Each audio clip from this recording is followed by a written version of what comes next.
Dandavad, Ishanuga, how are you? Dandavad, Maharaj. Dandavad, Falguni, how is everything there?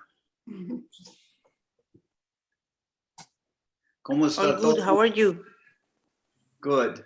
Hablando inglés también. ¿Cómo estás? ¿Bien? Bien, bien.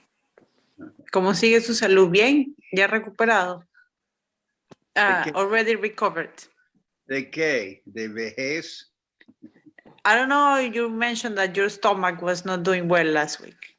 Well, it got better and now it's not so better now. But okay. Okay. But I'm okay.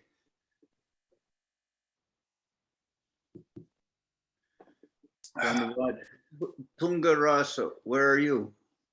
Dandavad. I am still in Norway. Dandavad Prana Maharaj. Nice to see you. Nice seeing you. Yes. And Pandita, where are you? You're in the temple or? Yes, Maharaj, I'm in West London, Mott's temple. In the kitchen? Kitchen. Huh. How come the kitchen looks like a factory? What's behind you? Well, would you like a kitchen tour? Yeah, sure. Okay, hold on. So let's see. I'm gonna flip. So this is our industrial oven. It has 10 trays. Oh wow, that's where that's something new that you got, right? Yeah, yeah. Did you buy it? What's that? Did you buy it new or used? New. We applied for grants and got lots of new appliances for the kitchen. It's like a chopper as well, like an automated chopper, and like some big pots. And this machine, which is a dough mixer. You can mix big quantities of dough. And then Ramananda thought about having a spice rack like this, which we love. Okay. Seva Ashram has one like this as well. Yeah, not as nice as that though. And then you can look out into the courtyard, and they have just finished Tulasi Parikrama of the Tulasi house.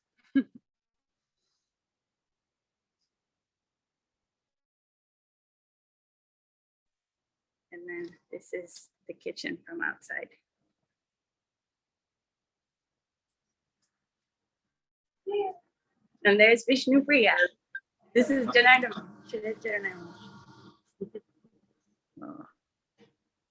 What's this? Dandavad. Dandavad. So is that? So yeah, that's the tour on some nice this year. Who is that? Dandavad Maharaj. Dandavad to everyone. Dandavad. Saraswati. Okay. And who's that with you, Pandita? Is that Ananga Manjari? No, that was Vishnu Priya Didi. She's Ananta Govinda Prabhu and Krishna Vinodini Didi's daughter. Okay, Vishnu Priya. Okay, nice. So let's see how many people. Then we have Krishna Mohini. Dandavad Maharaj. Dandavad. We have Gaurachandra. And we have Krishna Maharaj. Dandavad. Dandavad Gaurachandra, Dandavad Krishna Mohini. Where? ¿Dónde está Subhadra?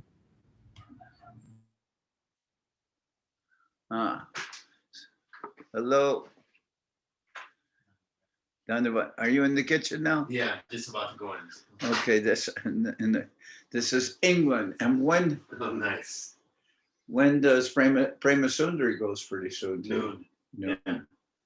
And the van is all gassed up and ready to go. Okay. I had a question about dal, making dal, but Good. Tell me. I just wanted to know what you would suggest. Like, Split mung dal with tomato and just a simple chance with you know, you can put some coriander powder in, but but basically just ginger, cumin, chili, and like that. okay. Tomato cooked with the chives and thrown in. Yeah, okay, good. So I already soaked some chana dal last night. So What's that thing? it's just a protector. Okay. So yeah, I'm about to jump in there. Okay. Dandavats Maharaj. Dandavat. What's some Bobby Boggy? Some Bobby Boggy. What's that? That's Shama Sundari today. Look, sorry. Quiere Subhadra. Y le dan a Maharaj. Subhadra. Dale dando a Maharaj con las manos. A ver. So, Subhadra parece muy bonita. ¿Cuántos años tiene Subhadra? ¿Cuántos años tiene Subhadra? 5. Sigue con la mano. Ah. Y con tiene en la cabeza. Un gatito. Okay. Shama Sundari. Dandavats Maharaj. So what was your idea? Chandra, estás estás horizontal en vez de vertical. Oh, okay, yeah. So, okay. And all right. Happy to see everybody. And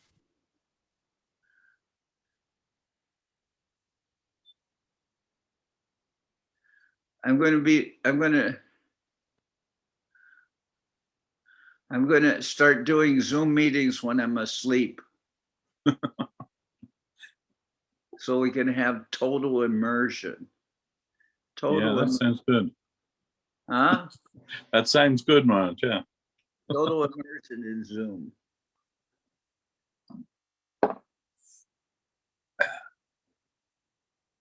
But they're working on some new variant though that'll be transmitted by Zoom. I don't know. Oh no. Huh? Oh no. Yeah.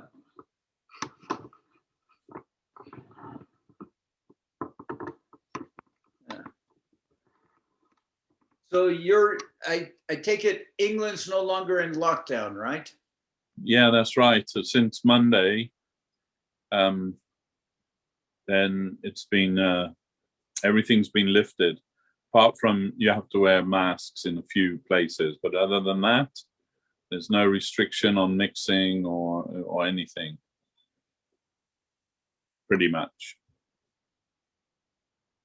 You have to wear a mask when where? Public transport. Oh, okay. And some shops are still asking people to wear. Okay, but there's no restrictions on mixing. People with COVID can mix with people without COVID. It's free mixing. Yeah, actually, they'd say as long as you've had 2 inoculations, then you can. If you come in contact with someone who's positive for COVID, you don't have to isolate. You just have to test. You don't have to isolate?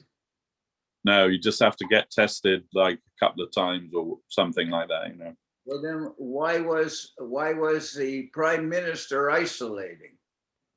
Well, I don't know. You'd have to ask him. Recently, they had, I think, Freedom Day in London, right? Yeah. And the poor prime minister couldn't celebrate his freedom because he had to isolate. Yeah. But I he's guess had, 'cause he- yeah. I guess because he was on the cusp of when the isolation was still meant to be, and then when they changed the rules, so he was caught in the middle. So he had to make a decision. Decided to isolate. But he already had COVID. I thought he would be in the group that's considered almost vaccinated because people who had COVID don't have to isolate. Well, you can bet he's had both inoculations for sure, but and he had it as well. But there's no guarantee that you can't get reinfected. Even with vaccination. Even with vaccination, yeah, they're just saying that even if you've been vaccinated, you can still get it, but you probably won't die. Oh, gee, that's great to know. Mm. You can still get it, and you probably won't die, but you may die. Yeah, there's always a possibility. You probably won't die, but still You might. you may die. Yeah. And if you do die, they'll give you free a third vaccination, a booster shot. Yeah. The prevailing wisdom is that we just have to get used to it now. Just have to get used to living with it. Yeah. The whole thing is like surreal. It's like a surreal. We should write a novel. No one would believe it, would they?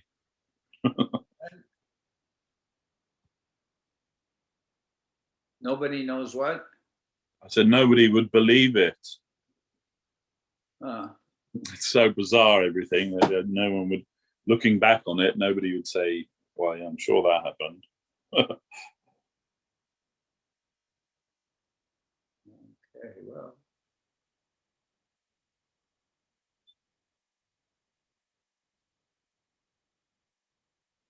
Anyway, we're in the middle. What does the scripture say? The scripture says,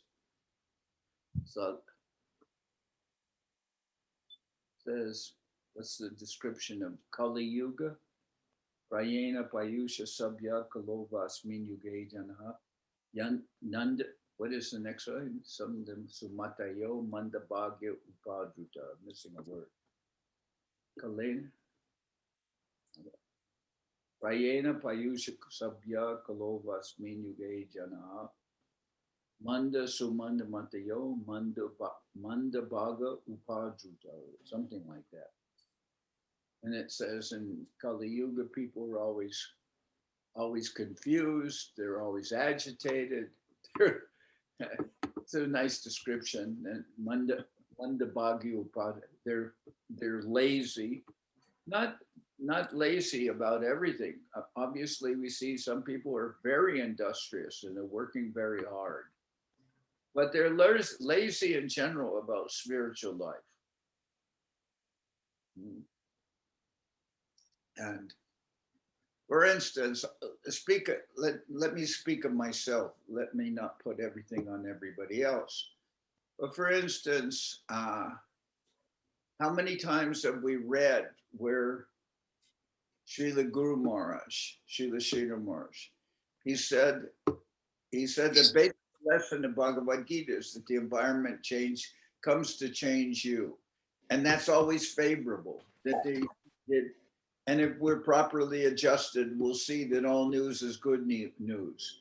And you know, Arjuna was in this confusion, but by the end of Bhagavad Gita, he could understand that any situation which is happening to him, behind it is the will of the Lord, and everything is to be seen ultimately as positive, although it may be seen by us as being very negative. So, I mean, that takes obviously this is Guru Maharaj speaking, and this is the vision of a Mahabhagavata. This is a vision of a self-realized soul. Is that not so? Would you agree? Yeah. So, although we always hear that the environment is not to be blamed, what do? at every moment of the day, we're reading and blaming the environment. Is it not so? Yeah. And I'm thinking, oh, poor me. I'm a helpless, I'm a victim. I'm a victim and I have nothing to do. I have nothing to do with what's ailing me, right? I'm completely innocent, right? That's my vision. And as Guru Maharaj paraphrases the old saying, he says that a bad workman blames his tools. Like people are thinking, if I only had, the most advanced equipment, then I could do wonders. But they're not considering their own limitations. But if I had the best electronic equipment that people can buy, then I could do wonders. But they're not considering that somebody who's actually, we could say in any field, a virtuoso, whether it's music or whether it's electronics or anything, a person who's really brilliant or talented, able, can work with the worst equipment and do wonders, right? Yes. So then Guru Maharaj paraphrases it to say that a bad workman blames his stools. And we're not seeing that what is coming out of us, out of our own organic system, is what we have put into it, right? We are getting whatever is happening in our life is what we are digesting or have already digested. What we're in ourselves imbibing into our own organic system, that's what's coming out in the form of our reaction, karma, situation, everything that's going on in our life. Isn't that not so? It is, man. Yes. So whatever situation we're encountering in the modern world is actually a result of our own organic activities. Now, I use that word organic. I remember when I was in school, because I started out in science, I started out in chemistry. We always understood that organic was basically anything that had a carbon compound, right, or carbon chain. That was organic. And inorganic things didn't have carbon chains. They were things like salt. Salt is, what is it? Sodium chloride is salt, I guess, NaCl, as far as I believe. And it's organic, doesn't have a carbon chain. But now I guess that would, in order to qualify that to be, salt can be said to be organic if it's brought up in a very nice organic household, right? If the salt is coming from the pink salt from the Himalayas or something else, very cultured salt, then it could be considered organic. Although by chemical nature, it's inorganic. Is that not true? It is. Well, now organic doesn't mean anything about a carbon chain. Organic means that some cultural environmentalists have raised that salt from its very atomic nucleus beginnings and have cared for it in a very nurturing way. And now that salt has become organic. So and because these things are very healthy for you, all these organic things that you can buy, therefore you deserve to pay 4 times as much for them. You deserve to pay 4 times as much to them. And of course, that's going just to help the poor organic farmers like Dole, like Dole and I guess, Anyway, I'm going to stop being sarcastic about things. So I'll just be positive. But I started out by saying, what is the situation of Kali Yuga? I'm saying, even us, manda sumanda matayo. What is it? Prayena payusha sabya kulovasmen yuge janaha manda sumanda matayo. Manda bhaga upadruta. Like that. That in Kali Yuga, manda sumanda matayo. People are lazy. And we ourselves, we hear so much about the qualities of what Bhagavad Gita is teaching us, that the environment comes to change us. We are not changing the environment. The environment is coming to change us. And that is seen in a positive way, because behind the environment is the will of the Lord.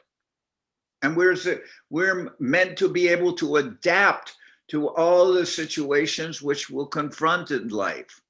And somebody can say, well, I've found so many situations in my life that I've tried to confront and I'm not able. And yes, I can say there are many situations like that. Like one of our dear persons in Soquel, you know, she's in India. She went to India because her family got COVID. Her father passed away. Her brother passed away. Her mother is there by herself. Her mother doesn't even know that her family passed away. She's there. She went to be with her mother, and she cannot bring her mother back to India, back to America. Cannot bring her mother to America because her mother's visa had expired, and the consulates and embassies aren't even allowing people to get a visa. So what can she do? Poor woman is there. She has no solution. So you can say, well, how can you say then that the environment is always friendly and the environment comes to change us in a very positive way? How can you say that? The situation is so difficult for this woman. How can you say, well, life in general is very difficult for everyone. Nobody has a, you know, I mean, maybe you could say, well, some people do, because I just reading about this rich man, what is Jeff Bezos. He said he took a little trip into semi-outer space, not real outer space, but semi-outer space. And he said all this was due to the people who work at Amazon and the people who buy from Amazon. And those people were not very happy to hear about that. They were not very amused by that, oh, thank you so much that you could go on your little space trip that served no practical purpose for anybody. There was no positive result. It didn't help the advancement of science or anything. Just, it was a Disney ride for millionaires. So, you know, somebody could say, so how are we to read that in the situation, the environment is always favorable, and the environment is always favorable, and yet we see situations that are unfavorable? Well, at least by that, you're learning the hard way that this world is not your real home. This is not your real home. We're all here. Is this our home? Is there any guarantee? I mean, just imagine if you lived in a war zone, you could say that every day I'm experiencing the most difficult situations. Then how is the environment to be seen as favorable? Because you're placed in a difficult situation, and that will ultimately be a benefit for you. Maybe in some ways you're just working off some karma that you have accumulated that's still left over. I heard Srila Govinda Maharaj, he said to Siddhanti Maharaj called him to say that Siddhanta Maharaj called him to ask for permission basically to die, what it amounted to. And Srila Govinda Maharaj said, Maharaj, we're all getting our karma fall. We're all getting our karma fall. It's not because you can say, well, what about the example? When one becomes a devotee, then karma stops. Yes, maybe you're not accumulating as long as you're actually a real practicing devotee. Maybe you're not so much accumulating new karma because you're under the divine protection of the Lord. But at the same time, the example we always heard from Prabhupada is he said that it's like the plug is pulled from a fan, but the blades of the fan continue to turn. They don't stop. It's not like because I pulled the plug on the fan that the blades are no longer moving. They're still continuing to turn, but they're slowing down. So maybe I don't get the full result of my karma for all the wrongs that I've done. And I can remember so many things I've done that are wrong in my life. So maybe I'm not getting the full reaction for everything that I've done, but at the same time, what Srila Govinda Maharaj told to Siddhanta Maharaj, who was dying, he said, Maharaj, we are all getting our karma fall. And that was being spoken by Srila Govinda Maharaj, so exalted soul. And he's speaking to Siddhanta Maharaj, a very good practitioner. But he's saying, Maharaj, we're all getting our karma fall. So then I will consider I'm not writing some book like they had a book some years ago. Why do bad things happen to good people? Well, I am just looking out the window of my vantage point on two-dimensional reality. I do not see what is behind and what is going on really. I only see a flash, an image of what is reality in front of my eyes, but I don't really see deeply what is reality. What is the divine reality? What is the connection of the Lord behind everything? I'm not seeing that. I'm rather seeing not full dimensional reality. I'm seeing through the limited vision of my material eyes and my material vision. That is what I'm perceiving. But if I'm able to hear from the scriptures and hear from the Vaishnavas, then I can have some glimpse of reality. And otherwise, Guru Maharaj, he spoke the title, which Goswami Maharaj, penned, we can say. It was called Search for Sri Krishna,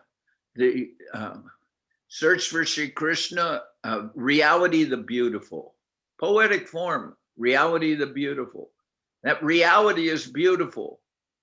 But but in this world, we have sayings like, wake up and smell the roses, or what is it? Something about the coffee grinds. What is it? Or tea leaves. What is that? Do you know those expressions? Yeah, wake up and smell the coffee, isn't it? Yeah, and what is it? Read the tea leaves or something about supposedly you're supposed to be a realist and understand that this is a dog eat dog world. Well, the Bhagavatam does say that one living entity lives by eating another, right? In this world, we are eating. You can say, I'm a vegetarian. Yeah, you eat carrots, and carrots aren't alive. They are not jiva souls. There's no jiva soul in the carrot that you've uprooted and okay, you're offering. So that's what you're supposed to do. You're supposed to offer everything to the Lord for his divine satisfaction. Then you can offer things according to what he says is pleasing to him, to offer him with what? Love and devotion. That's what he says he wants. He wants you to offer him fruit, flower, water, leaf, those things made from those fruit, flowers, leaf, water.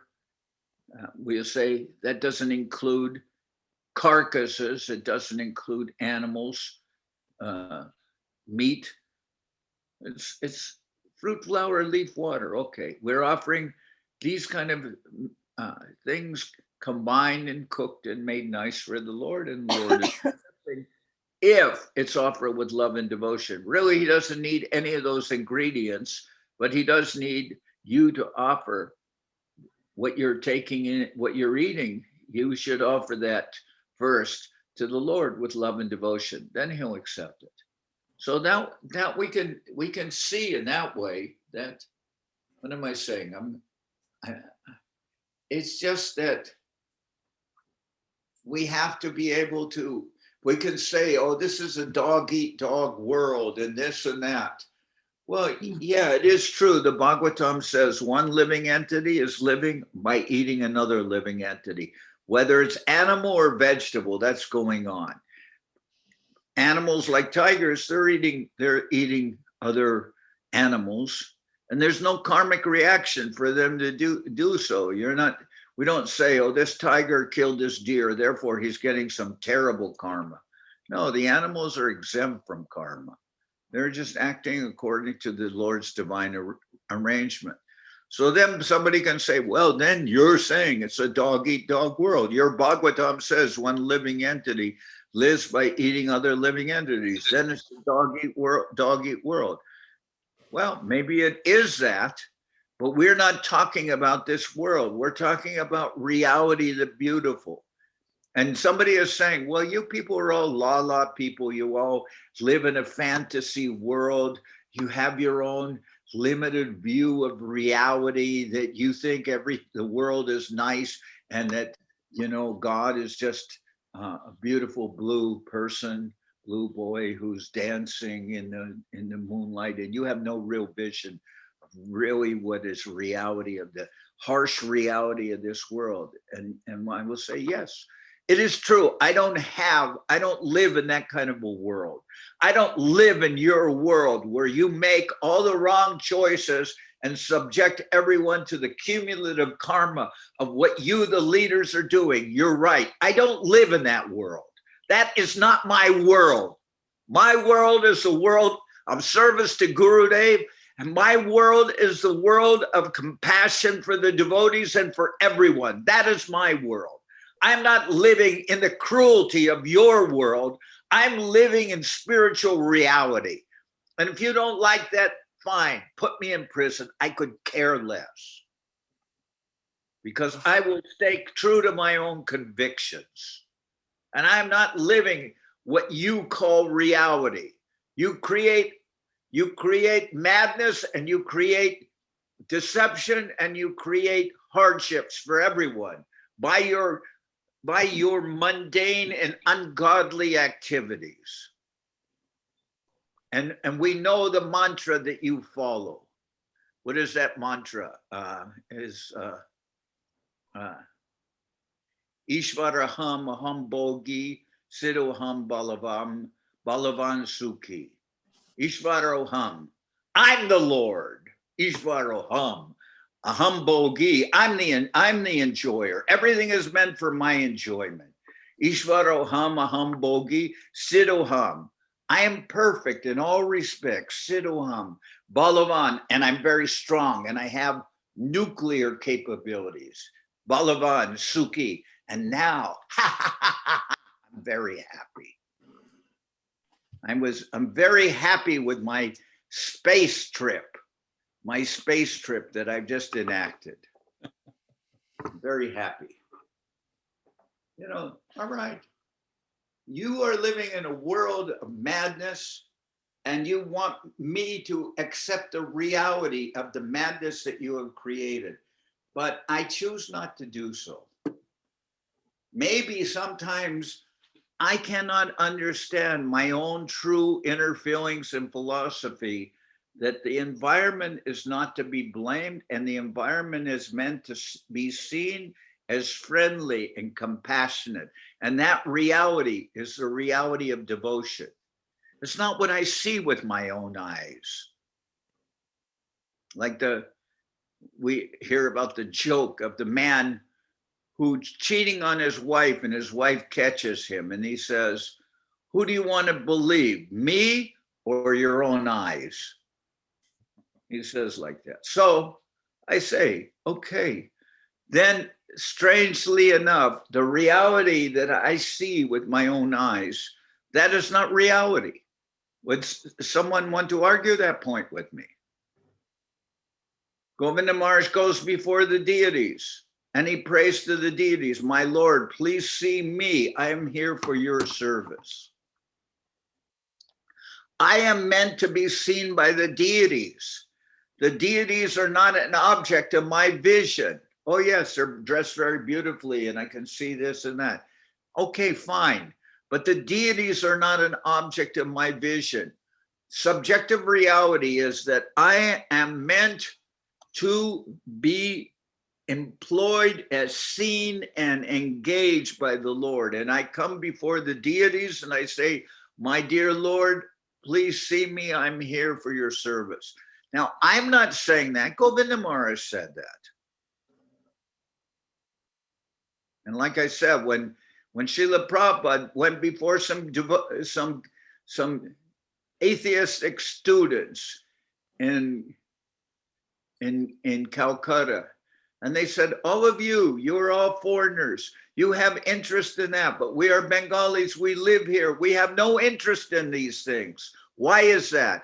Why is it that only you foreigners have interest in this, and we're from India, we're from Bengal, and we don't have any interest in these things? That's what they said in this school. Then Srila Prabhupada said, he said, well, if you have no interest, then you must be one of four kinds of persons. Namam duskritino mudha prapadyante naradama maya parita gyana asuram bhava mashrita.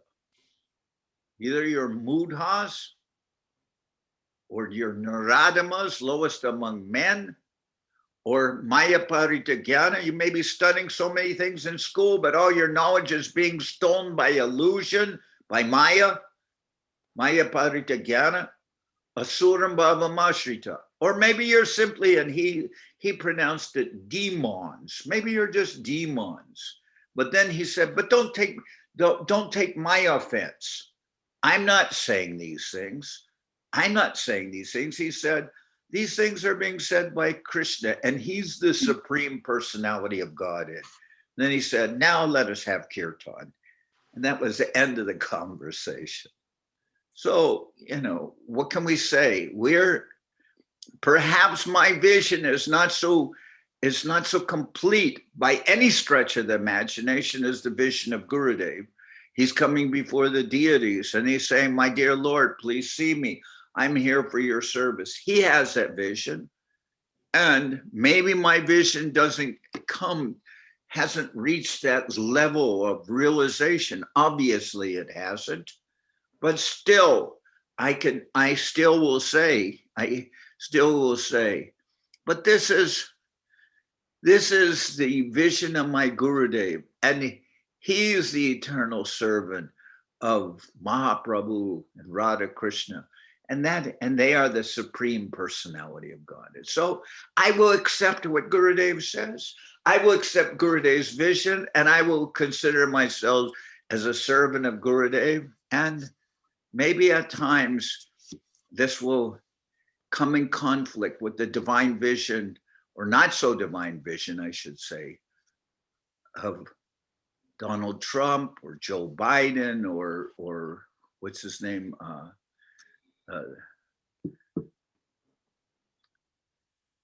I'm going to see. No, tell me the name of your prime minister. Boris Johnson. Boris Johnson. Maybe my vision doesn't coincide with the divine vision of Donald Trump or Joe Biden or Boris Johnson, or what's Putin's first name? Vladimir. Vladimir. Vladimir is a nice name.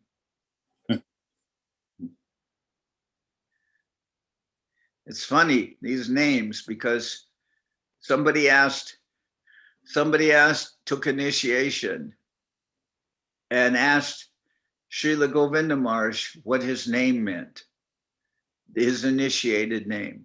And of course, Govinda Maharaj could explain, but he said, I don't ask you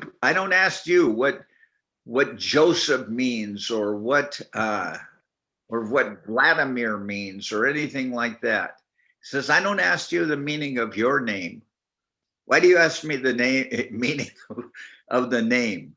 You know, of course he could give it, but he's kind of saying, I mean, there's many levels of meaning when he's saying, it's not my business to explain what your name means. If you really want to know, you can find out.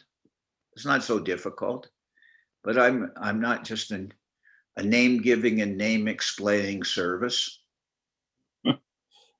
Drop your baby into the chute here, and it will come out with a name tag and the full meaning of the name. And an automatic name giving service, right? But I don't know. I'm not being cynical about it. I like very much. Somebody brings their child to the temple when he's 6 months old. Oh, I'll happily give the child some Mahaprasadam, so that, you know, I'll put some paramana on my finger, and I'll stick it in the child's mouth, and then the child has its first grains. And then if the family wants, they can put some Bhagavatams on a special pedestal and some money on another thing, and I don't know how they do that. And then the child gravitates or crawls to one thing or another, and everyone's applauding. Oh, but the child, what they say, oh, the child went for the money. Yes, Mrs. Bezos, your child went for the money.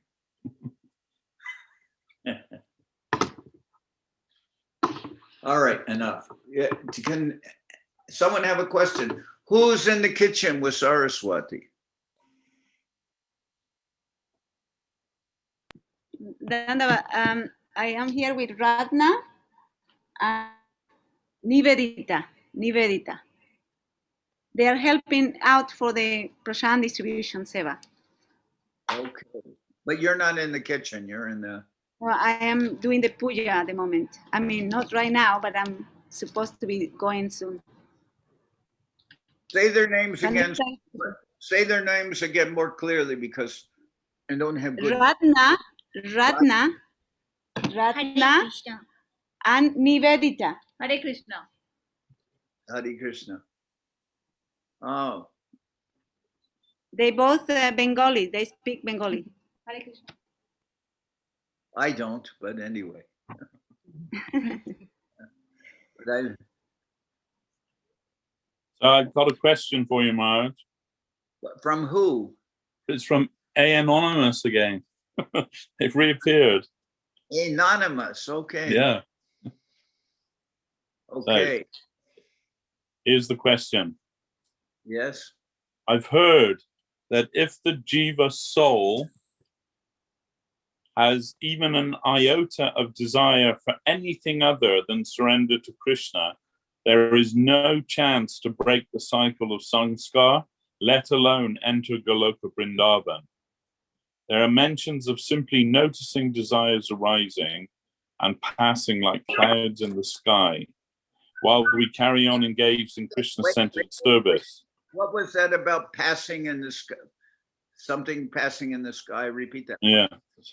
There is mention of simply noticing desires arising and passing like they were clouds in the sky, while we carry on engaged in Krishna-centered service, so as not to add fuel or encourage these type of thoughts.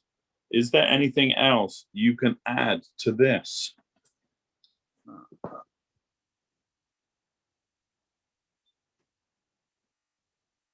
Well, I was with Srila Govinda Maharaj in St. Petersburg, And he was in a room, and many of the people were devotees, and many of the people were visitors, maybe some for the first time.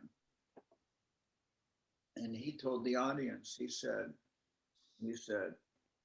and gave some remark that all of you will ultimately, go back to Godhead.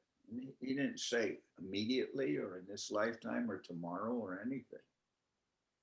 And I may have so many fleeting desires. I'm not one of those retarded jivas of which Anonymous is speaking of, but maybe has some fleeting desires.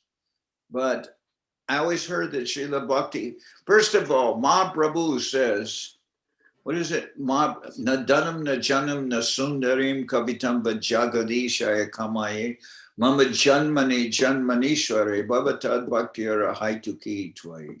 He says, mama janmani janmanishware bhavatad bhakti arahaituki tvai. He says, my only prayer is that birth after birth, I may have your devotional service in my life. Now that seems to me like a good perception. I mean, the Lord himself is saying that. Mama janmani janmanishware baba tad bhakti rahaitu ki tvai. And Bhakti Vinod Thakur, he says, if I must take birth again, let me be born, even if it's as a what? As an insect. Is it insect? In the house? Insect or a bird? Yes, let me take birth in the house of a devotee, in the house of a Vaishnava. And okay, I can say, as even Haridas Thakur is saying, he's saying, anyone who even utters my name loses all pious credits, right? Anyone who even pronounces my name loses their piety. That's what he thinks of himself. And now I'm to be, as Anonymous says, I do not pass, what is it? I do not pass mustard. What's the expression about passing mustard or whatever is? Do you know that? What is that expression? What is that? I'm not up to mustard, or I don't know. It's an expression. You've heard it though. Yeah. I don't come up to the standard of what is a jiva without any fleeting or passing transitory desires. I mean, even we hear that when Madhavendra Puri went to the temple of Sakshi Gopal in Ramuna, and he desired to taste the kheer that was being offered to Gopinath, and then he chastised himself, saying he felt ashamed, and I desire to taste the kheer that was being offered to Gopinath. And yet, what was his reason for wanting to taste that kheer? Because he wanted to be able to know how to make that preparation for Gopal.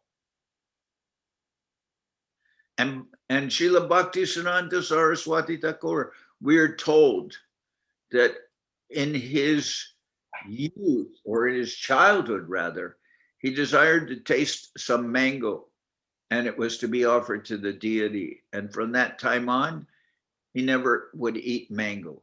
Is that true? We've heard that. Yeah. Now, those cannot be qualified as fleeting desires, because there was no desire on their part to enjoy. Neither Madhavendra Puri or Bhaktisiddhanta Saraswati Thakur had any desire to enjoy independently of the Lord. But still, they considered as such. They considered them, they took themselves, as Mahaprabhu himself did, Ayinanda Tanuja Kinkaram Patitamam Vishamay Bhamam Buddho, considering oneself to be an ordinary jiva, not a postgraduate jiva, not a jiva from the advanced postgraduate Vaishnav school, now certified as free of fleeting desires, as Anonymous suggests, that none of us with fleeting desires will make it back to Godhead in this lifetime. Is that true? Well, what a big surprise. What a big surprise that is. What a big revelation that is. That I don't, what is it? I don't pass mustard. Is that the expression? I wonder what that expression is. I think it's cut the mustard. I think that's what it is. Well, pass mustard. I don't even know what's mustard got to do with it. Oh, it's not mustard. The muster, is it? It's pass muster. Right. It has nothing to do with mustard. See how pass muster. That's the expression. It's not pass mustard, or it's not cut the mustard. I don't think cut the mustard has a positive meaning. It's pass cut the cheese. Huh? That's cut the cheese, I think. Yeah. All right. So in any event, as I'll accept what, I take it that Anonymous has read this and presented it, that even with fleeting desires, one will not go back to Godhead. But I mean, I'm not a graduate from medical school, and I don't practice medicine. But why will I try to present myself as something that I'm not? And I don't really believe that it's, anyway, that may be a very honest and correct appraisal, but I don't really see, personally, I'm so foolish that I don't see why that's of much concern to me. Anonymous said that anyone with even fleeting desires. Well, I'll accept that. Anyone whose every desire is not for the service of the Lord, then they're going to have a hard time in the spiritual world. They won't find themselves as a, what is the word? A qualified. They will find themselves that they will be not qualified to get tenure in this spiritual world, right? They will not get tenure in the spiritual world because they have desires other than the service of Krishna, other than purely serving the Lord. So they will not be offered tenure in the spiritual world, right? Now,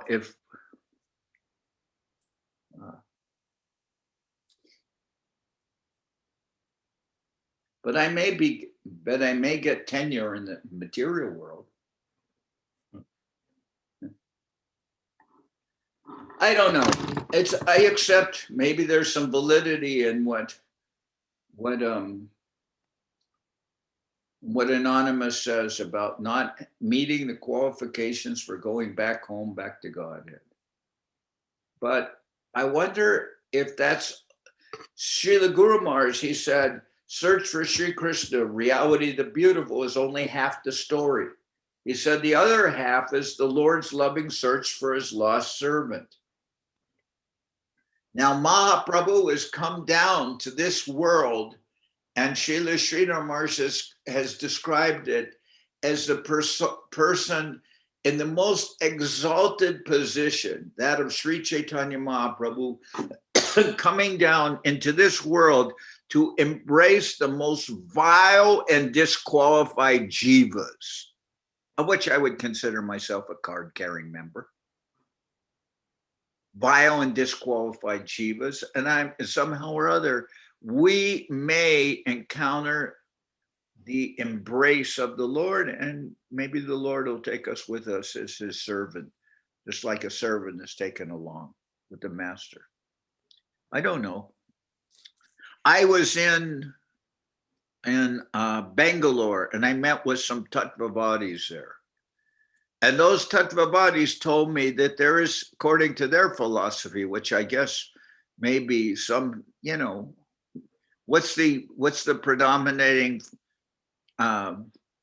philosophy of the Madhvacharya Sampradaya? Is it Dvaita? What is it? Dvaitavad. Dvaitavad. Okay. Well, this person, one of the Tattvavadi representatives, he told me he said there is a class of jiva which are called tamajivas, and those persons can never get the mercy of the Lord. So I'm maybe a special class of tamajiva. Well, all I can say is, unfortunately, I may be part of the Brahma Madhva Gaudiya Sampradaya, but the distinction of our Sampradaya begins with that of Madhavendra Puri. And therefore, I'm not a pure practitioner of Dvaitavad. As long as that kind of philosophy exists, that there is such a thing as tamasic jivas, of which I certainly could qualify myself as a tamasic jiva. But I wouldn't say that I accept the premise that the tamasic jivas, we are never to get the mercy of the Lord. I don't accept that, because we're looking for the Lord, but what about the Lord looking for us? Doesn't that count? What was it? When Srila Srila Maharaj, he had a conversation with the persons in Karachi, they were from the, what is the name of that? You know, Brahma Samaj. Yes, the Arya Samaj. Arya Samaj, yes. Yes, Arya Samaj, and that person said, if the jiva could know, what is it, the infinite, Yeah. or if the infinitesimal could know the infinite, then he would not be infinite, right? Yeah. Was that the wording? But if the finite can know the infinite, then it's not infinite. Okay, if the finite, pardon me, I mean, Yeah. if the finite can know the infinite, then he would not be infinite.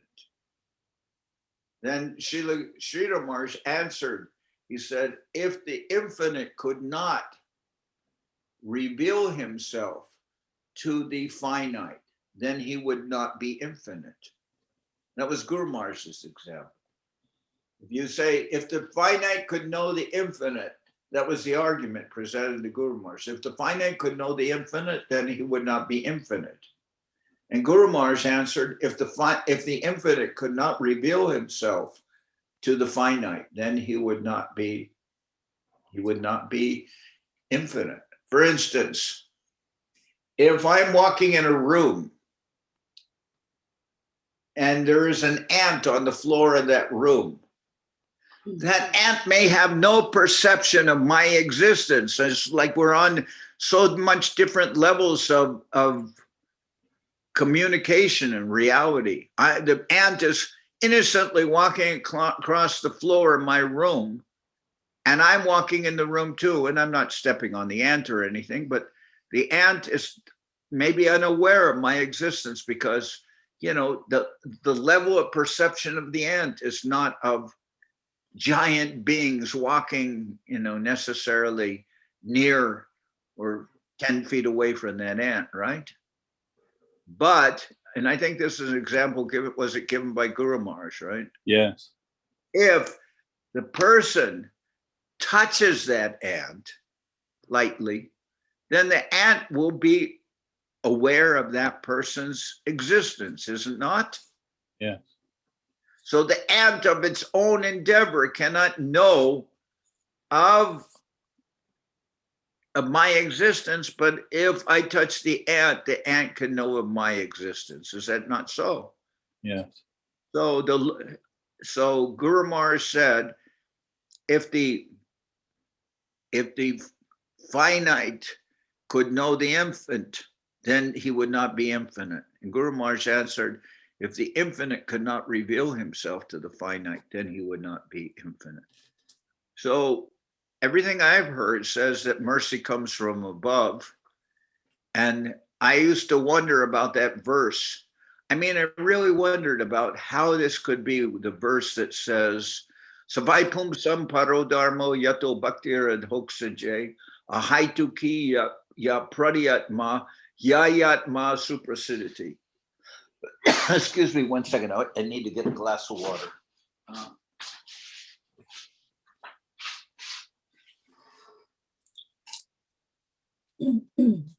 So I used to wonder about that verse.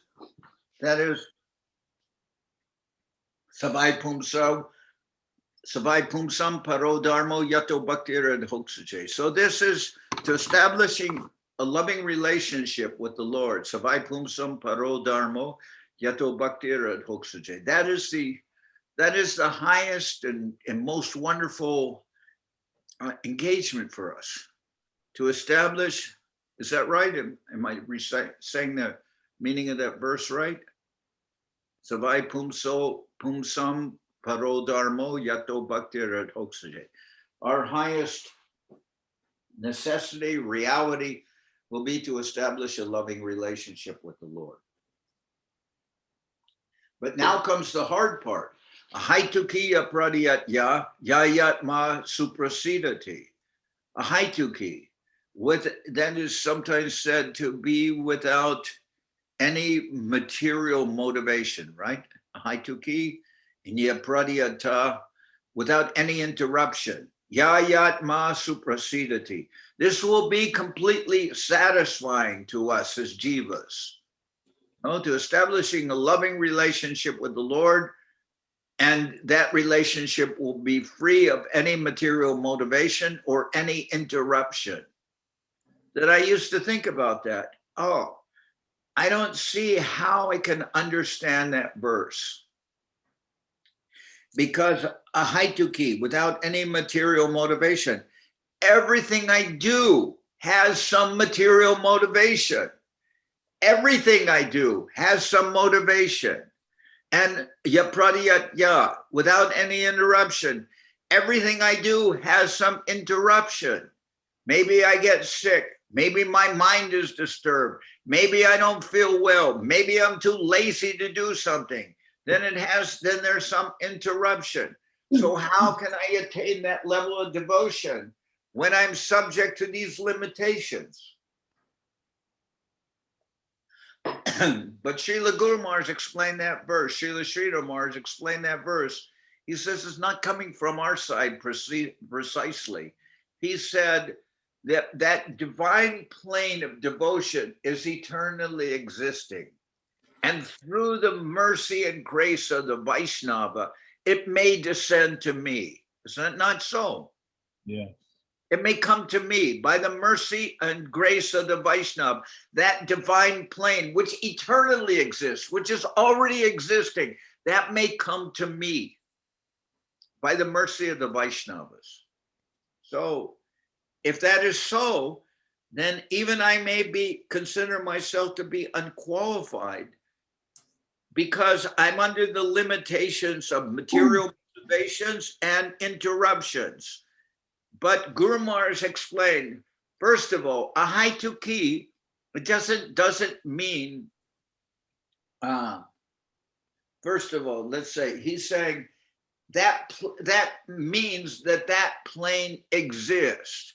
Just like he says, Om means a positive, yes, what you're looking for exists.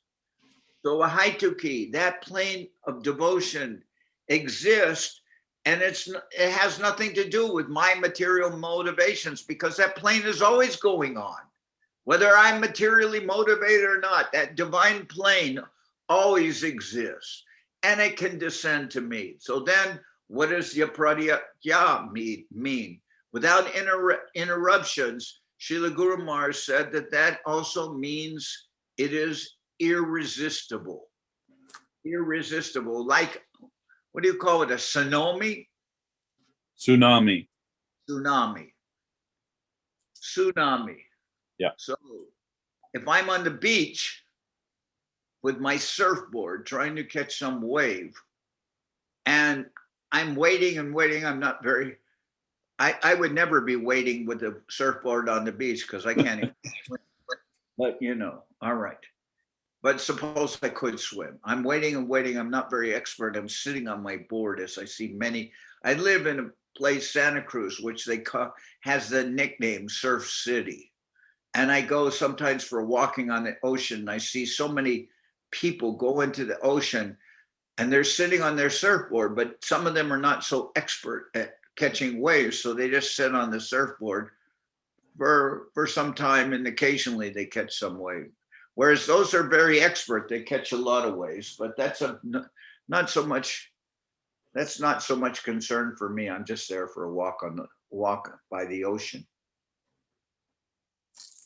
I find that very refreshing. Nice ocean air and beautiful ocean to look at and experience. So these people, they're waiting, but they cannot catch waves because they're not so experts. But they have one hope, that if a tsunami comes, they won't have to worry about catching the wave. The wave will catch them. The wave, it won't depend even if they have a surfboard. The wave will catch them and they will be able to ride that wave, maybe for miles. You know, so then we could say, what happens? They're trying to catch a wave based on their own ability. They can't do so. But when the tsunami comes, it's irresistible. It will take them, right? I think I also believe I heard this example from Guru Maharaj, right? Maybe not in those terms, but he said a tsunami. If it comes, it will catch you. It's irresistible. And so the mercy of the Lord and the mercy of the Vaishnavas may be irresistible. It may come and it will take me. Despite my disqualifications, it will take me. And it has no material motivation either because it's coming from the divine plane, which eternally exists. It's not dependent on my material motivations. It's eternally existing. There's nothing material about it. And it can descend to me by the mercy of the Vaishnavas and it will be irresistible. So I have that kind of, although I may be in the situation of search for Sri Krishna, the reality of the beautiful, but their other side exists, the Lord's loving search for his lost servant. They're two books. When Goswami Maharaj wrote, or he just compiled Guru Maharaj's lectures, and he compiled, which I think still, I will bow my head down to Goswami Maharaj's feet for compiling these books. You know? But still, I will say, the search for Sri Krishna, when he presented that book, Guru Maharaj said, this is only half the story. The other half of the story is the Lord's loving search for his lost servants. It's not just your search for Sri Krishna, Atato Brahma Jigyasa. All right, it's not just your search. It's also the Lord's loving search for his lost servant. Why? How is it that Gurudev entered into your life? How did Srila Govinda Maharaj, how did Guru Maharaj, how did Prabhupada enter into your life? You just happened to be at the same place as them? You happened to meet up with them?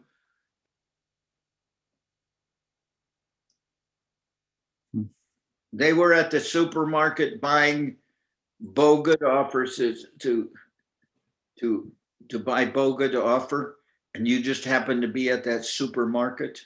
Is that, you know, I'm presenting obviously an hypothetical example that never will happen or may happen, I don't know. But you just accidentally bumped into Gurudev. There's a cough drop. No. The Lord's loving search for his lost servants. Gurudev is out canvassing. Gurudev is canvassing and he found you. Maybe you had that Sukriti. Madhu Krishna, how are you? Well, you're not Madhu Krishna. I made the same mistake the other day. You're Bhagavan. No Yes, self. Maharaj. You're Bhagavan. I'm reading, but you're Bhagavan. Yeah, The but same. that's not. Where are you? Krista's faithful, Maharaj. That's why she was. ¿Dónde I'm here está? in Barcelona. In la casa in Barcelona, in the house. I here in the house. You're in Barcelona? Yes, the house. Pero en What I España. mean. No, that's in Venezuela. That's Barcelona, Venezuela. Here we have those name of the city of Spain also, but this is Barcelona, Venezuela. Okay. Here All right. close by the sea. Also have the ocean right in front of me. We was talking about the ocean. We have this is by the beach. There's a city by the beach also. It's by the sea? By the sea, yeah, it's by the sea. It's right in front of Margarita almost. It's landed. Margarita is an island. Yeah, Island. I went to Margarita when Antarjami had a temple in Margarita. That Was very you go to Margarita by ship. okay. To go to Margarita by ship, you have to catch it from here from Barcelona or from Cumana, the city close to. Also by the sea, close to us. Very nice. Yeah. I am by the sea here, but the difference is in the sea here, if you go in the sea here, you will turn blue because it's extremely cold. Everybody wears what's called a wetsuit, which is a rubber suit. They wear that because they cannot stay in the water for 30 minutes. It's so cold. But when I was in the water at Margarita, the water was very warm. It was like being in a bath. Yeah, same here in Barcelona. It's very warm. It's hot city, man. It's very hot. Yeah. Very hot city. Beaches are a nice beach and real warm. Hot water. That one. And I remember that I was what here in the explanation. you We have to wait for the tsunami to come. Ramanuja, he's from Puerto La Cruz. Is it near you? Yeah. Yes. He used to deal with the. He was directing the temple here. That was by the time of Ramana. Yes, in the same city. Okay. Yes, So Ramanuja is. and what is Ramanuja's name now? This is Sayan Maharaj. Sajan I don't Maharaj. remember by the beginning, but there's Sayan Maharaj. Okay. Sayan Maharaj. He's Sajan Maharaj. Okay. And he's in India? I don't remember. Yes, he's in Calcutta. He's in London Park in Calcutta. Okay. Yeah. Sayan Maharaj, that also is Sajan. Sayan. That's the same name. Oh. I mean, in Spanish, it's pronounced Sayan Maharaj. But if Sayan Maharaj would mean sleeping, lying down Maharaj, but he's actually Sajan Maharaj. So, anyway, I'm happy to see you. I'm very happy hearing for you. I'm always happy hearing for you. okay. Very nice. And who is Ananda Swarupini? It's Madhusudan Maharaj's disciple, Octavia. Madhusudan Maharaj's disciple. Dandavad. Dandavad. How are you? I'm very good. Where are you? You go to the East London temple? Yeah. Yes, Maharaj. And your husband, he's a disciple of Goswami Maharaj? No, I don't have a husband. No. You might be thinking of Leela Mai.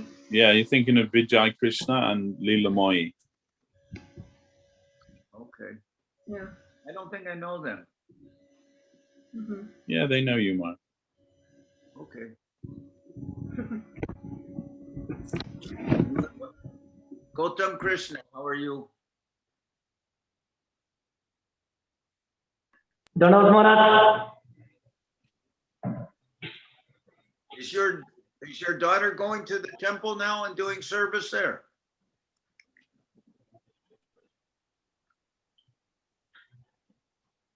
Is your daughter going to the temple now and doing service there? Yeah, she tried. Devashis Prabhu helped normally her to become the servant. Normally they take her all the time. Oh, she does service in the East London temple then, right? She tried, Maharaj. She's very little now. Huh? Yeah, try or do same thing.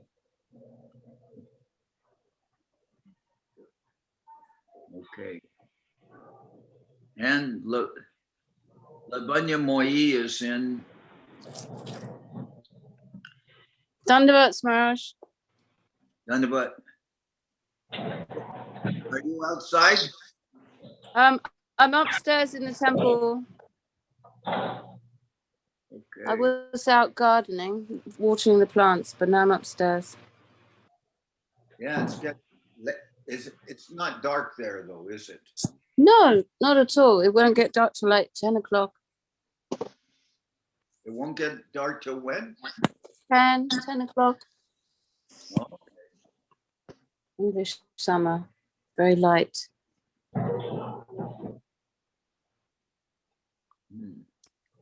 Are there any islands in UK?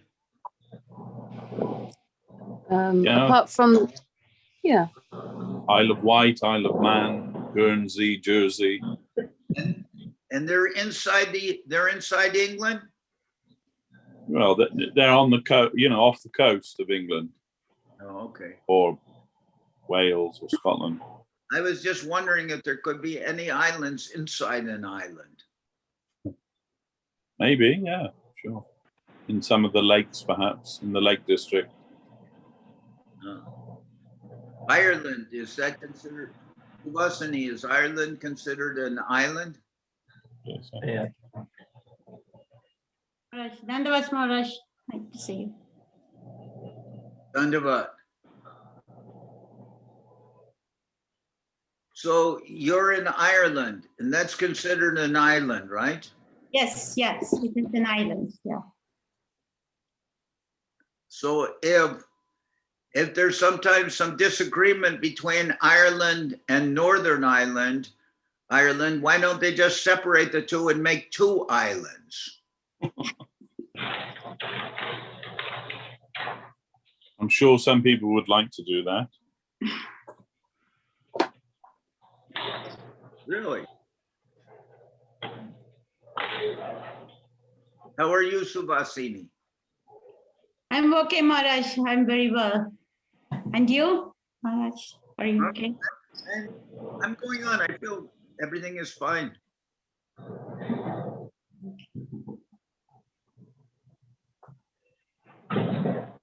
Very happy to see you, Maharaj. Happy seeing you. So, Devashish, did we answer Anonymous's question? I mean, we've answered that, right? I think so. Okay. Did any other questions pop up? And Maharaj, I had a little question. So this question is kind of when we think a lot about Sri Guru, that Sri Guru has such a central position in our practicing life. How can we understand better the concept of Sri Guru? Because it's one of our main things. How can we, understand Guru Tattva? It's one of those very difficult things that we might conceive of as very physically, but how to, maybe even when our Guru is no longer present, how to understand our relationship with him and how to continue when he's not physically present. Something like this.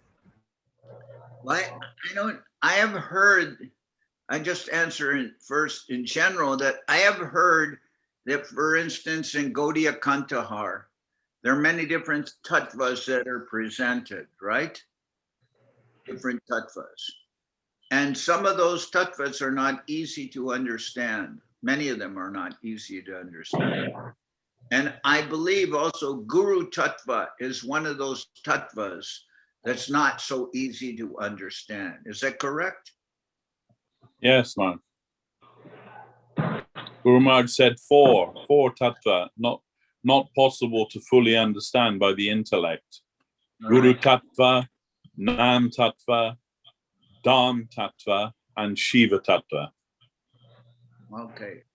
Guru Tattva, Nam Tattva, Shiva Tattva, and Dham Tattva. Dham Tattva, certainly. Okay. These tattvas are not so easy to understand.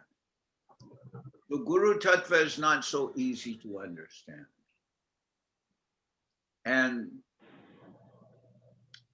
I one time was sitting with Srila Govinda Maharaj. I've said this before. I was sitting on the veranda outside of the room of the brahmacharis in Navadip. That means near the old kitchen, the small kitchen that's in that building where Guru Maharaj had his veranda and everything. That's on the second floor. And on the first floor, there's a brahmachari ashram, which you can get in through the door that faces the road and it goes back. And then beyond that, there is the kitchen.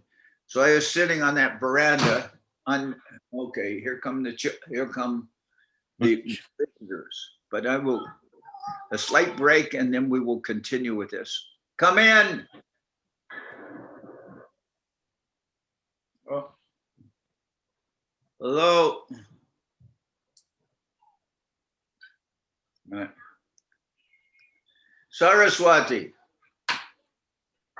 Yeah, come in.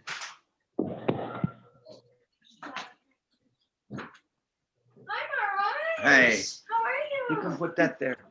Very nice.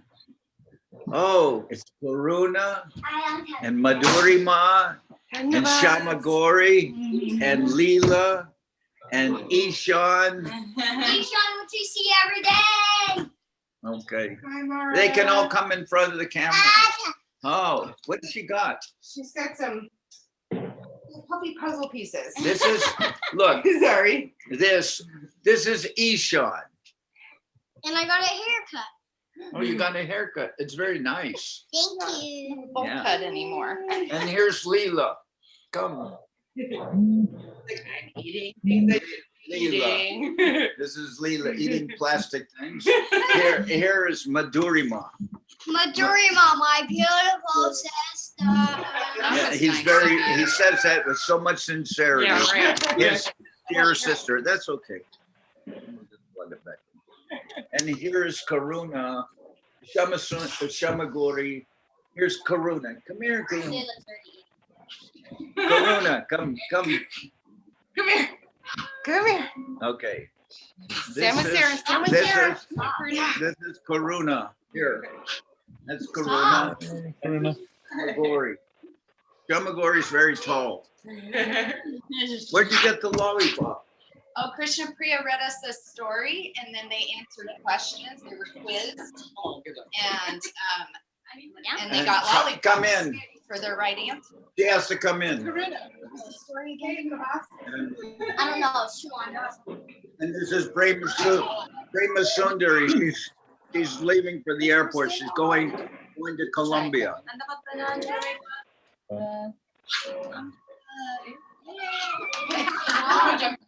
Going to Colombia, and this is her compatriota, her country person, Haripriya from Colombia. Saraswati, she's the mother of Ishan and also Madhurima, and she's the daughter of Pulamala. Oh, okay. Okay, you know Pulamala. Yes. And this is Vaidehi. She's the daughter.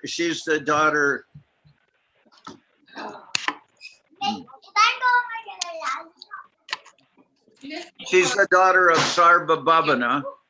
Oh, my mic is unplugged. There you go. She's the daughter of Sarva and also Dikshavati, and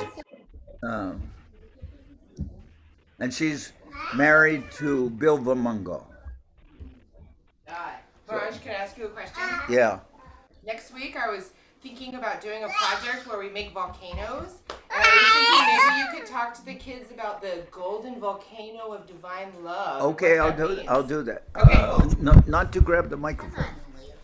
We're gonna do science next week. Okay. Thank you, Maharaj. Do it so I don't have to give them lollipops.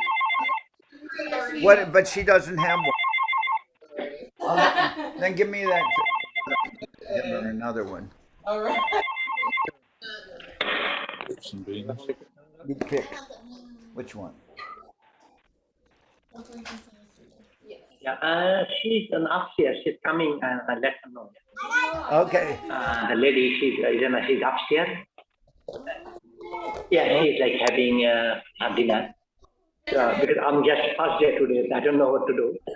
Any chance when she comes, can I let her know? Okay, I'm going to say goodbye to Rema Sundari. Buen viaje. Te esperamos, ¿no? Vas a regresar no sé cuándo. Quizás en octubre, ¿no? Okay. ¿Ah? Sí, pero queremos que regrese si puedes. Okay. Dhanuvad. Lila's got someone's plate. Oh, I wanted Okay. to ask Maharaj. Dhanuvad. See. So back to the question about Guru Tattva. So Guru Tattva, not so easy to understand. But I was saying I was sitting outside outside the veranda with Srila Govinda Maharaj. And Govinda Maharaj, he asked me if I would go to Jaipur because they were making the deity of Guru Maharaj, of Srila Sridhar Maharaj, which would be in the samadhi of Guru Maharaj. Now that deity is there in the samadhi of Guru Maharaj. There's a deity that was... So the deity was being made and in Jaipur. And Srila Govinda Maharaj asked me if I could go to Jaipur to see how the making of the deity was going. And I was explaining to Govinda Maharaj that I had not been so much with Srila Sridhar Maharaj, so much that I had been with him, but not so much that I could say exactly if this is correct about his facial features, or this is correct, or if I felt like I'm not the person who could comment. I'm not so able to say that this is correct or that's not incorrect, or I could maybe see the finished deity and say, oh, this looks like Guru Maharaj, or doesn't look like Guru Maharaj, but I could not tell the artist no, this is good and that's... So I told the Srila Govinda Maharaj, I said, but Srila Govinda Maharaj, I really didn't know Guru Maharaj, meaning I wasn't around so much to be able to say exactly what Guru Maharaj's feature. I said, Srila Govinda Maharaj, I really didn't know Guru Maharaj, Srila Sridhar Maharaj. And Srila Govinda Maharaj, at that time, he grabbed my feet with his hands. He grabbed my feet and he said, yes, this is really true. We did not know Guru Maharaj. We did not know we did not know Guru Maharaj. We did not... He was in some kind of ecstasy. And he was saying, yes, this is correct. We did not know Guru Maharaj, but he had grabbed my feet and I felt like some kind of shock was going through my feet. Like he grabbed my feet and I felt like some kind of power or shock is going through my feet and my existence. Why Gurudev is grabbing my feet and I'm feeling shocked, like energy or something. Like I'm not on that divine plane, and he's grabbing my feet, and all of a sudden I'm feeling this, something unusual or something, and I'm shocked. And he's saying, yes, this is the fact. We never really knew Guru Maharaj. And he's Govinda Maharaj, who lived with him 40-some years. And he's saying, we never really knew Guru Maharaj. So Shyam Sundari, I don't know how to answer what is I can explain, yes, Guru Tattva. Sometimes, but ultimately, as it's mentioned by Srila Sridhar Maharaj, these four things are hard to understand. Guru Tattva, Shiva Tattva, Dham Tattva, and what is it, Nam Tattva? Yeah. They're hard to understand. We're seeing, what is one of the offenses against the holy name is to consider the Guru an ordinary person. So we're warned, or we're told, to never consider Gurudev to be an ordinary person, and what the limitations of an ordinary person, the limitation of, we're told, and when we read the commentary on the verse from the Upadeshamrita, that even we may see something in the Gurudev which appears to be like disease, that he may be suffering from some infirmity or some disease. We may see that, or we may see, we may see so many things, like we heard that one person will say that if my Gurudev says something that contradicts the meaning of the dictionary, then I as a disciple may consider that all the dictionaries in the world are wrong.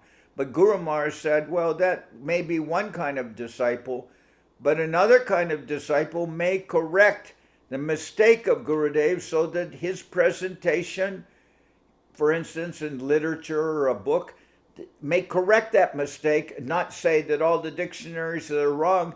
The disciple may just correct that error, and so that his Gurudev will be seen and appreciated by other persons. In other words, do some editing on Gurudev's writing.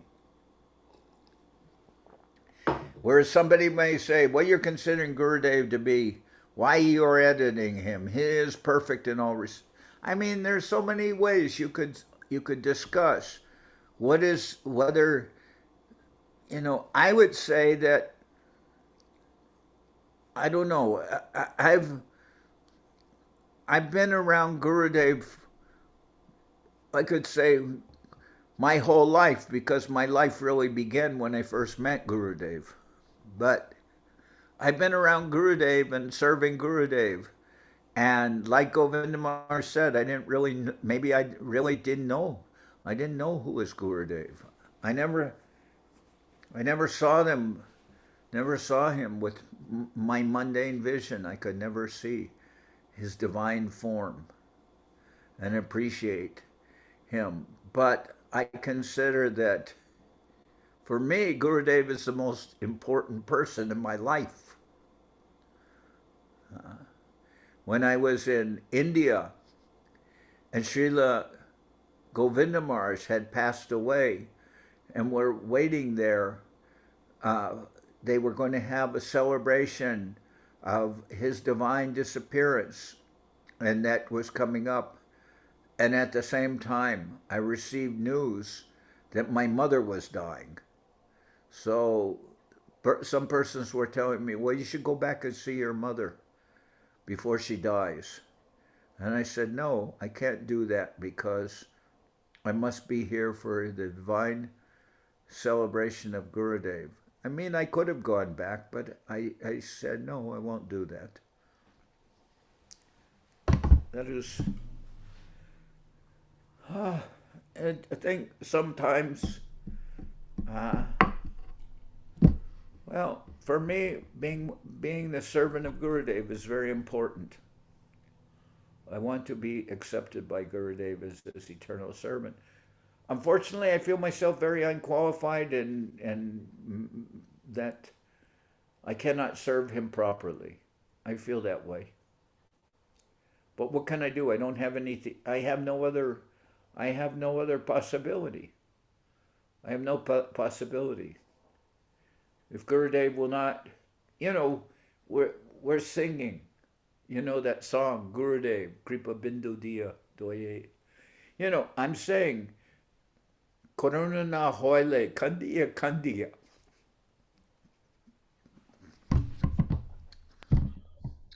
If you will not give your mercy to me, I have nothing. I have no other possibility. If you won't give your mercy to me, I have no other possibility. So I may not be a good servitor of Gurudev, but I have to serve Gurudev. It's a question of my whole life. So I don't know what to tell you about who is Gurudev or what is Guru Tattva. This is our whole life. Our whole life is the service of Gurudev. And Acharya Maharaj, when he came to Srila Govinda Maharaj said, well, there are some persons who are servant of Radha Krishna, some persons are servant of Mahaprabhu. What is your inclination? Something to that effect. And Acharya Maharaj said, I don't know who is Radha Krishna, and I don't know who is Gauranga Mahaprabhu, although he did know, some knew that. But he said, I did not know who is Radha Krishna. I do not know who is Mahaprabhu. He said, I only know you, Gurudev. I don't know anyone else. That's what Acharya Maharaj said when Govinda Maharaj asked him. So, what can I tell you? I cannot say that I know Gurudev. I cannot say that I know Gurudev. That he is not an object of my vision. And I have many misconceptions about Gurudev myself because I'm a conditioned soul. So what can I say about Gurudev? But somehow or other, the Lord is canvassing us through Gurudev. And without Gurudev, I don't have any entrance. Not that I have any entrance into divinity anyway. I don't consider that I have a real entrance in divinity.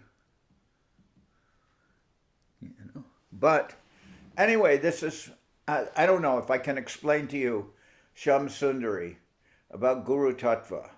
But, I mean, Devashis, what can you say? You can comment. You have to turn on the sound, though. Yeah, Maharaj, what can I say? It is a doable subject matter, of course, but where we see that truth coming, then there is where we have to place our head, and we see, of course, the Vani and the Vapu. The Vani, we're always told the Vani is the most important thing. And really, that's what defines Sri Guru, as Guru Maharaj say. When the Jiva is trying to reach Krishna, and Krishna trying to extend himself to us, and where the two meet, that's Sri Guru. So then we're always indebted to that person. But Guru Maharaj also say not to try and see that person just in terms of their body or their, then. If he appears in another form, we may not recognize him. We're just so much attached to that, of course. But at the same time, you can't. Although Guru Maharaj said, Guru means the inspired side of the Vaishnava, but at the same time, you can't separate that from the Vaishnava. and the Vaishnava himself. I mean, Vani and Vapu, they're one in Gurudev, and we don't see any difference between the two. Then at the same time, we're not followers of a personality cult. So you know, it's like it is very difficult to explain or even to understand ourselves. One time I was with Srila Govinda Maharaj, and this is obviously when Govinda Maharaj is present. This is years before he made a will or anything.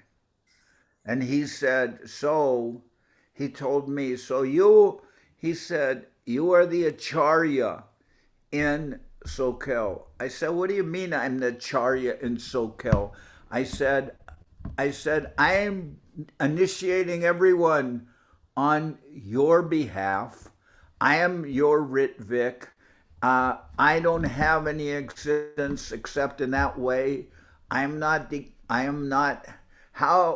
does this mean? I'm the Acharya of Sokel. Everything I'm doing on your behalf. And then Maharaj answered me. He said, Maharaj, we are Hindus. For us, he said, Siksha Guru, Diksha Guru, Ritvik Guru, Vartma Pradarshika Guru. He said, Guru is Guru. Guru is one. He said, we see in that way. So, okay, I'm giving Ritvik for Srila Govinda Maharaj.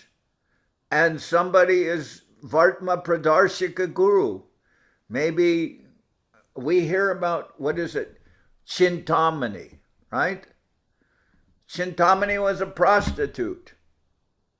And she gave some indication that Bilva Mangal would be better off if he didn't just fixate on her, but actually was more interested in the service of Krishna. And he experienced some realization, and he tried to give up his mundane life, and he was inspired by the words of Chintamani, a prostitute.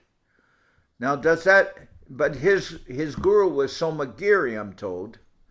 Yeah. But does that make Chintamani, does that make her Vartma Pradarshika Guru? I don't know. Maybe. But anyway. So Guru is one. Govinda Maharaj said we are Hindus. We see Guru as one. Diksha Guru, Siksha Guru, Ritvik Guru, Vartma Pradarshika Guru. He said for us Guru is one. He phrased it that way. Maharaj, we are Hindus. We see that Guru is one. This is like, he said it in a joking way, of course, but it's true. Yeah. So under that broad definition, in someone who's Ritvik or maybe even Vartma Pradarshika Guru, first indicates the path. Like Dhruva Maharaj's mother. I am very unhappy, he said to his mother.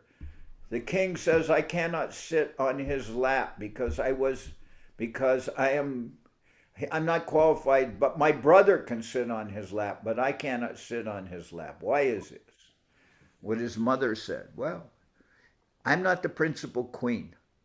And she's very haughty and proud.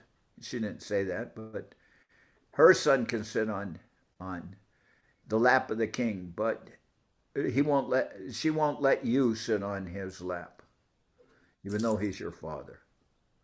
And then Dhruva was very angry.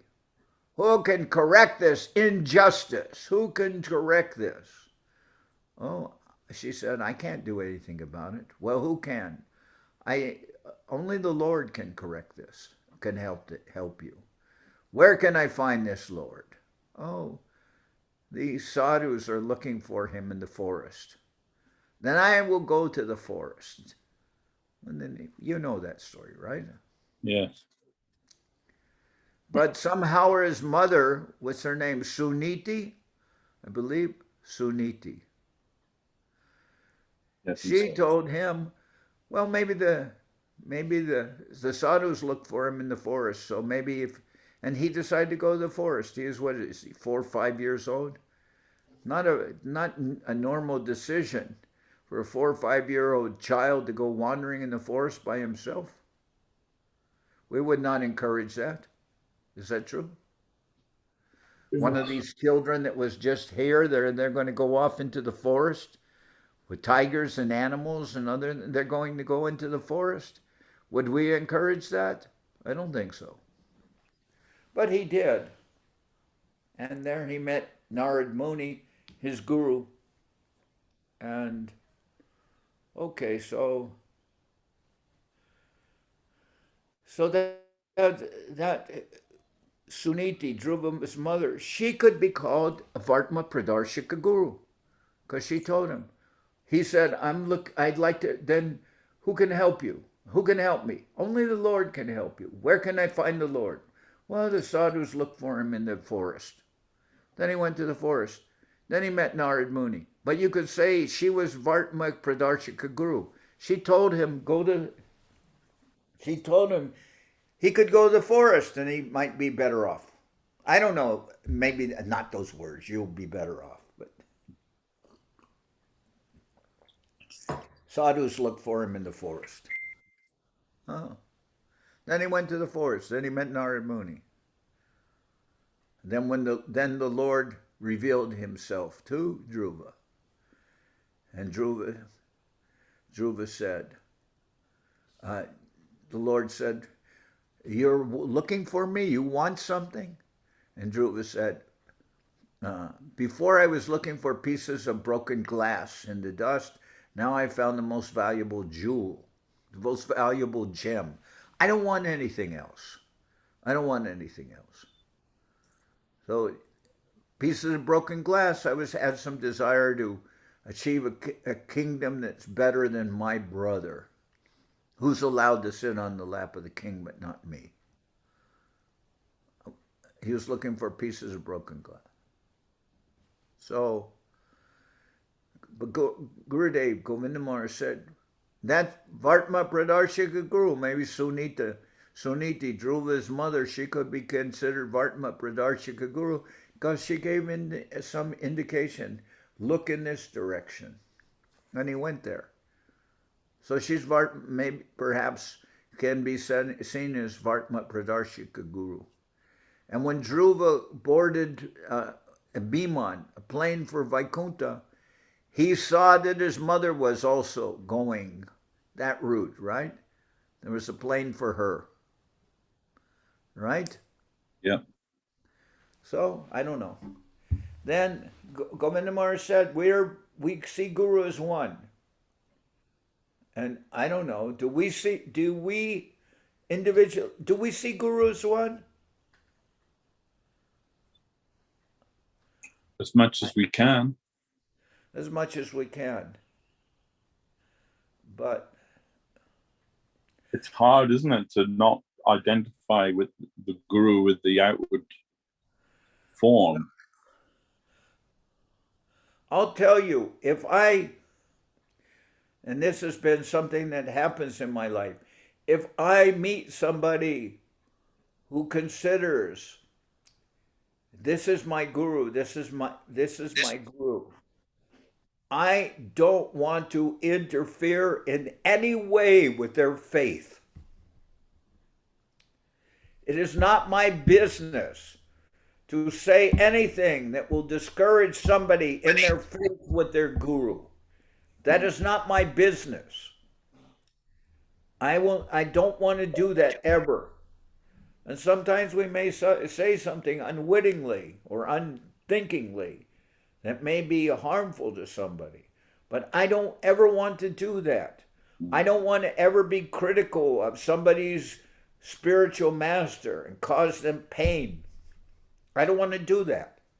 Anyway, that's my feeling. Yes. You know. Someone said something critical once to me of one of my guru. I'll not go into the details. And he said, who does he think he is?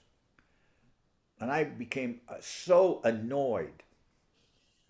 I said, he's your guru. Who do you think he is? After that, I wanted nothing to do with that person, although he was a friend of mine before.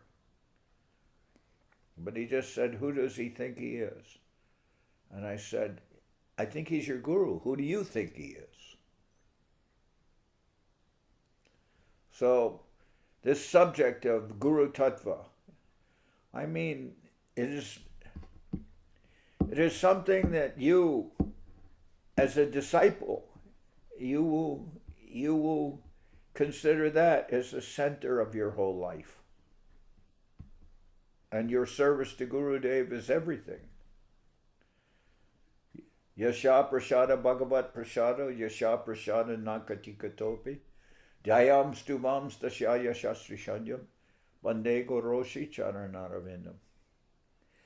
If Guru desires something, then it is favorable. If Guru doesn't desire something, it is unfavorable. Jayam stuvam stashyaya shastri shanyam. You should think of Gurudev all the time, every moment of your life. Then you say, but it says Sri Sanyam. Oh, 3 times a day, Sri Sanyam. That means everything. There is no, Sri Sanyam means that connects every time in your life. Sri Sanyam. They're all, every moment is some part of Sri Sanyam. Where you could say, oh, it means 3 times a day, but the Muslims bow down to Mecca 5 times a day, so we're doing less. No. The Sri Sanyam means all the time. I should always think of Gurudev all the time. Be serving him. And then what is it? Sakshadari tuinasamasta shastri rukta shatata byateva sadbi kintu prabhorya priyeva tasya bande goroshi charanaravinam. In one vision, I can think of Gurudev as Nityananda Prabhu, Balaram. That's vision of Gurudev. Sakshad Hari. Kintu Prabhorya Priyeva Tasya. But also Gurudev is Kintu Prabhu Ya Priyeva Tasya. Also Gurudev can be seen as Prabhu Priya, Hari Priya. Who is Hari Priya? Who is Prabhu Priya? That's Srimati Radharani.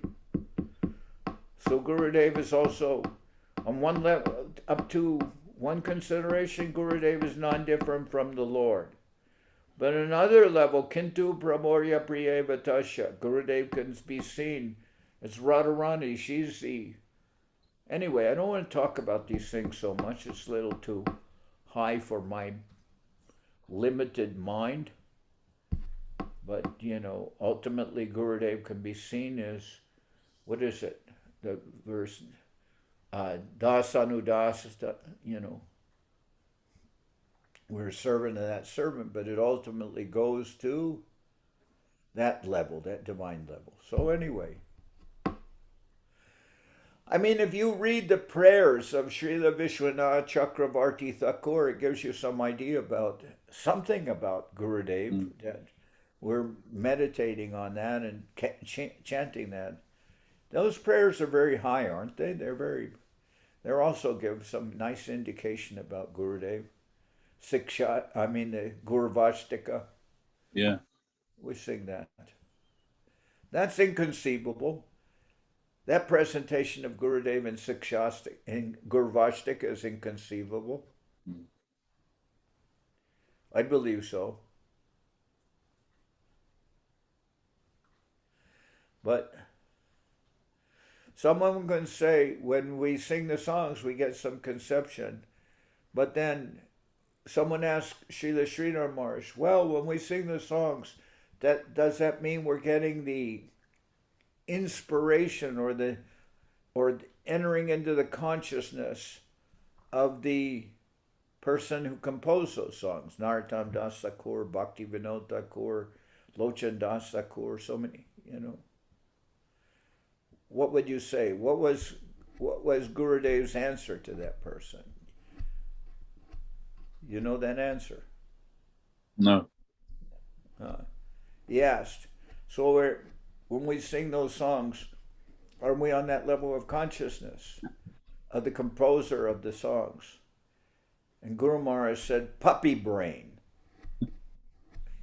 He said, puppy brain.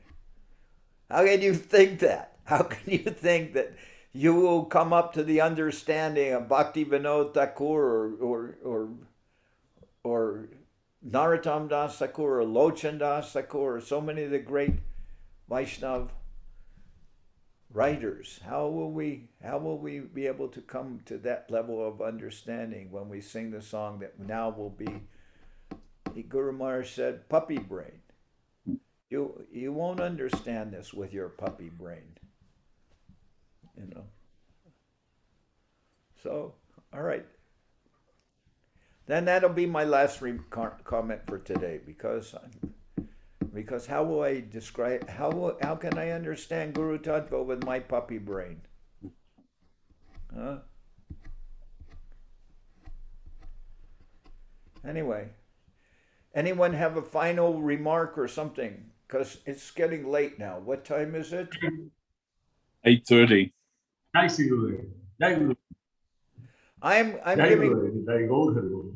I'm giving Zoom classes in. I'm going to try and do Zoom classes in my sleep also.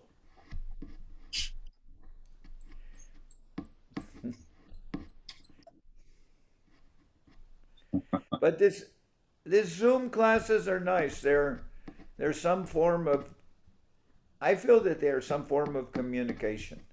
Yeah. So they're good. Yeah, we're very happy for it. What? We're very happy for it, Maharaj, to have your association in this way.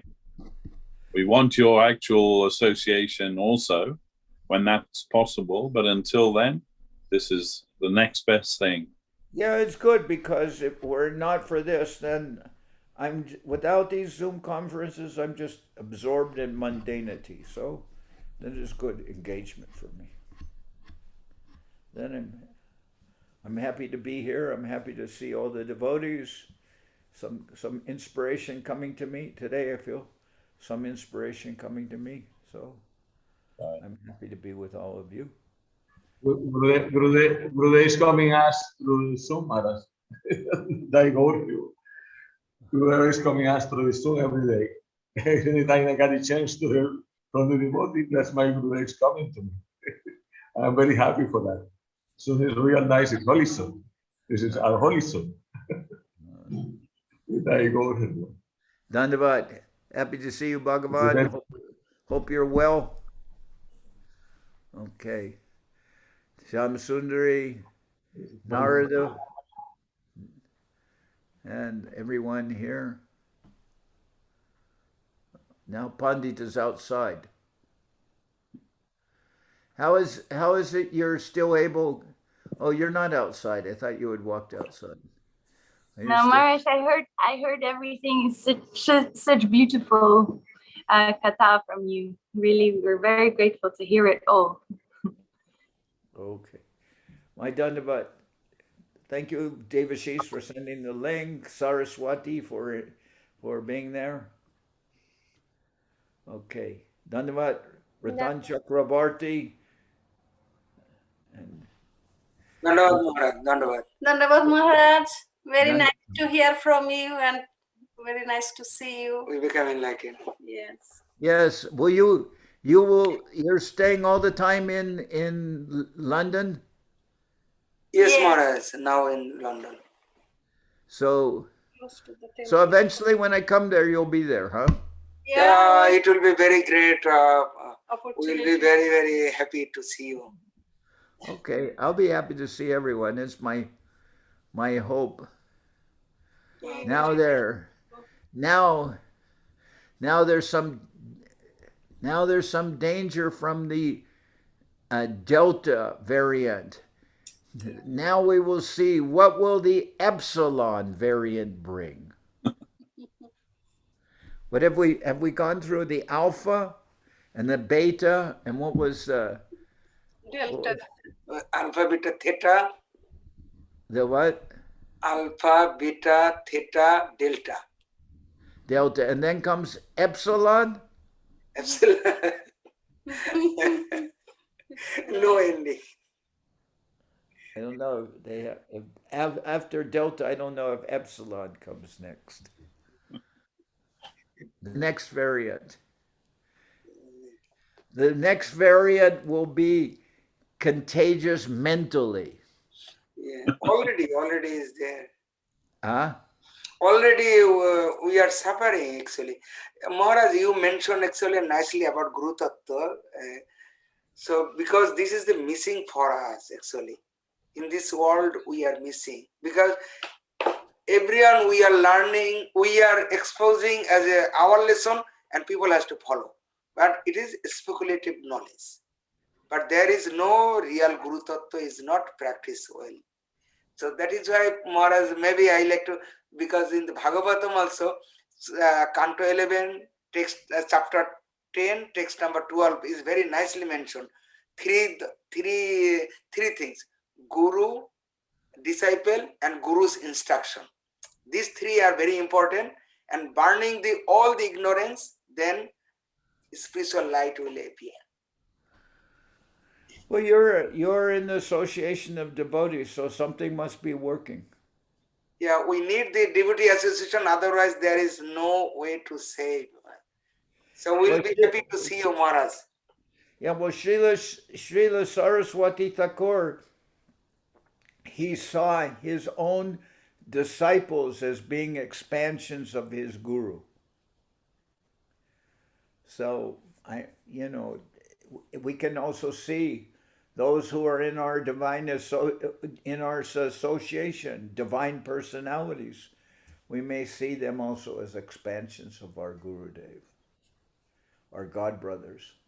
Mahaprabhu, he didn't want to accept any service from Govinda because he said, how can I take service from my God brothers? Then Sarvabhauma Bhattacharya said, but your guru sent him here to serve you, so you can't disobey the order of your guru. And then Mahaprabhu said, well, yes, that's true. I can't do that. So then he embraced Govinda and accepted him as his servant. But he said, how can I take the service of my God brothers? Because anyway, I'll end here. I'm happy to see everyone. Maharaj, Dandavad, please. Dandavad. Dandavad, Maharaj. Dandavad. Dhanyavad. Maharaj. Jai Srila Bhakti Pavan Janardan Maharaj ki Jai. Dandavad.